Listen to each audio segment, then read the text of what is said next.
تو ایک بہت بڑا فالٹ جو دینداروں میں پایا جاتا ہے، جو تقریباً یوں سمجھیں کہ سب میں ہی نظر آتا ہے، بہت کم لوگ اس سے بچے ہوئے ہیں، وہ ہے توکل کی غلط ڈیفینیشن.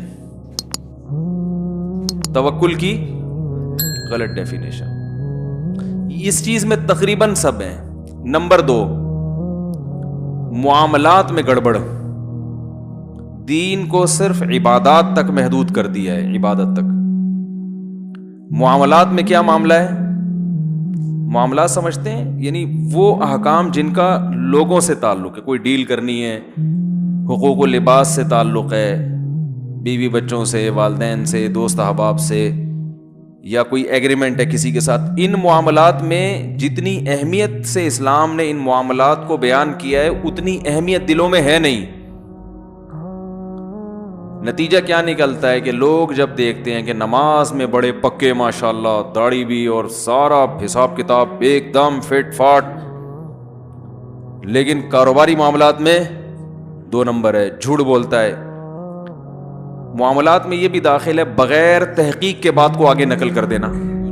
جو لوگ دینداری کی طرف منسوب ہیں، میں دیندار اس لیے نہیں کہہ رہا کہ وہ دیندار ہوتے نہیں ہیں، دین تو پورے دین پہ چلنے کو دیندار کہا جائے گا نا بھائی. جذباتیت، جو دماغوں میں شدت پسندی ہے، یہ اس نے بیڑا غرق کر کے رکھا ہوا ہے. کسی کی زبان سے کوئی لفظ غلط نکل گیا ممبر پہ یا کہیں میڈیا پہ، اس کی ایسی کی تیسی، یہ تو گستاخ رسول ہے، یہ تو توہین رسالت کا منکر ہے، یہ تو قادیانیوں کا وہ سپورٹر ہے، یہ تو جو ہے وہ علماء کے خلاف ہے. وہ 100 دفعہ قسمیں اٹھا کے بول رہا ہوں بھائی میں یہ کہنا چاہ رہا تھا. ہوا ہی ہے ابھی جناب ڈاکٹر ذاکر نائک سے ملاقات ہوئی نا میری ملیشیا میں، تو وہ اردو میں تھوڑے کمزور ہیں، تو وہ کہنے لگے کہ رسول اللہ صلی اللہ علیہ وسلم کا جب انتقال ہوا، تو انتقال کا انہوں نے کہنا تھا، تو ان کے منہ سے نا وہی لفظ نکلنے لگا جو ایک دفعہ میڈیا پہ نکلا تھا، وفات یا کوئی موت کا لفظ نا. تو ایک دم تھوڑے سے کنفیوز ہے. میں نے کہا اصل میں آپ کو ایک دفعہ اس پہ پہلے وہ یعنی ایک دھچکا لگ چکا ہے نا، پتہ نہیں کیا لفظ ان کی زبان سے نکلا تھا، مردہ کا لفظ نکلا تھا شاید، ہاں مر گئے آپ صلی اللہ علیہ وسلم، اس طرح ان کی زبان سے نکلا تھا کہ یعنی حالانکہ یہ لفظ نامناسب ہے. تو وہ دوبارہ جب بھی نبی صلی اللہ علیہ وسلم کی وفات کا تذکرہ ہوتا ہے نا، وہ ایسا لگتا ہے کنفیوز ہوتے ہیں وہی لفظ دوبارہ نہ نکل جائے. تو ایک آدمی اسلام کی بے پناہ خدمت کر رہا ہے، وہ نبی سے محبت کی وجہ سے کر رہا ہے نا، اس کو انڈیا نے نکال دیا اپنے ملک سے، وہ گستاخ ہو سکتا ہے؟ اتنی بڑی اس کی خدمات نہیں دیکھ رہے، ایک لفظ کو پکڑ کے بیٹھے ہوئے گستاخ ہے گستاخ ہے گستاخ ہے. جو نبی صلی اللہ علیہ وسلم کی شان میں گستاخی کرنے والا ہے، وہ پوری پراپرٹی انڈیا نے قبضہ کر لی ہے ڈاکٹر صاحب کی. انڈیا میں اپنے ملک میں جا نہیں سکتے، درجنوں جھوٹے کیسز ان کے اوپر ڈال دیے ہیں. تو بھائی آپ کو تو سلوٹ کرنا چاہیے ایسے آدمی کو، یار غیر مسلموں کو دین کی دعوت میں اتنی بڑی قربانی دی. وہ ساری محنتیں ایک طرف اور لفظ مرنا وہ جو جان کر بھی نہیں نکالا، اور اردو میں بھی تھوڑے سے کمزور ہیں. ویسے ایسے کمزور نہیں ہیں، لیکن یہ کہ وہ بامبے کی اردو ہے نا تھوڑی سی، وہ کوئی بہت ہر آدمی یعنی جو بامبے میں جو لوگ فون آتے ہیں نا، ان کا لب و لہجہ اور ہمارے لب و لہجے میں کافی فرق ہے. تو اس کو پکڑ کے بیٹھے ہوئے ہیں، اور یہ زیادہ تر وہی لوگ کریں گے جو اپنے آپ کو عاشق رسول کہتے ہیں، جو دین کی طرف منسوب ہیں. تو اس سے جو نیوٹرل لوگ ہیں نا، ان میں جو میسج جاتا ہے وہ میسج ڈاکٹر ذاکر نائک کے خلاف نہیں جائے گا، بلکہ وہ ان لوگوں کے خلاف جائے گا جو ان پہ فتوے لگا رہے ہیں. وہ کہیں گے یہ ہوتے ہی کیا ہیں؟ جذباتی. تو اس وجہ سے بھی دینداروں کو دقیانوس اور مجنون اور دیوانہ کہا جاتا ہے. وجہ اس کی ہے کہ یہ دیندار ہوتے نہیں ہیں، پوری شریعت کو فالو نہیں کر رہے. ہمیں نبی صلی اللہ علیہ وسلم کی سیرت میں ایسے واقعات ملتے ہیں، تو وہ اٹھا کے آج کل جو یہ ہو رہا ہے نا، فلاں کی کتاب سے اٹھا کے یہ بھی گستاخ، وہ بھی گستاخ، فلانا بھی گستاخ. تو گستاخی کے جو ہے نا یہ فتوے مارکیٹ میں ہول سیل کے حساب سے چل رہے ہیں. تو وہ جو ہے وہ نہ ان کی خدمات دیکھ رہے ہوتے ہیں، نہ یہ دیکھ رہے ہوتے ہیں کہ واقعہ ہوا کیا تھا. تو بس وہ سب کو ایک ہی لاٹھی سے ہانک رہے ہوتے ہیں. اچھی سوچ ہوگی، مثبت سوچ ہوگی تو آپ تعویل کرو گے، اور منفی سوچ ہوگی تو پھر ایسی باتیں کرو گے. تو ایک وجہ تو یہ ہے کہ جس کی وجہ سے دینداروں کو کیا کہا جاتا ہے؟ دقیانوس یا پرانا، ٹھیک ہے نا.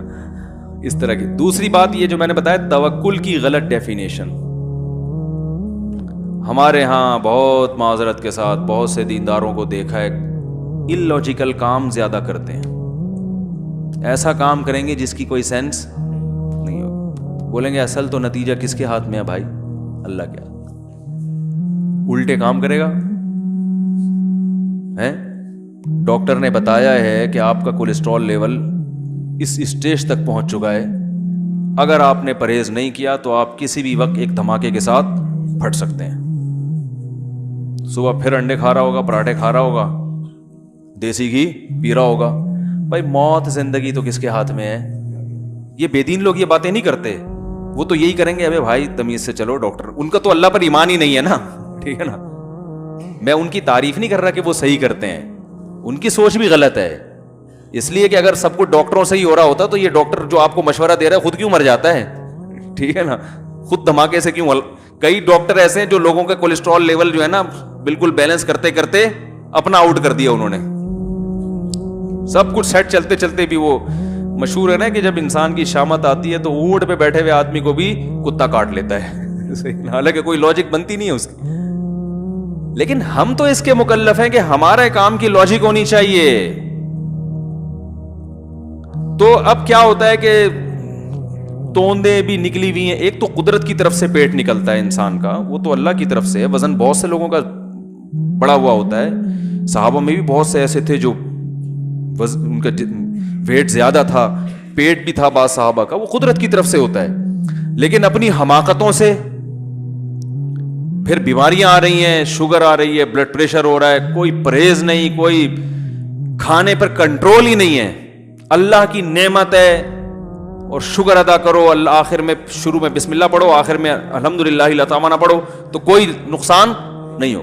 جو صبح یہ دعا پڑھ لے بسم اللہ الذی لا یضر مع اسمہ شیء فی الارض ولا فی السماء وهو السمیع العلیم, حدیث میں آتا ہے شام تک اسے کوئی نقصان نہیں ہوگا. یقیناً نہیں ہوگا.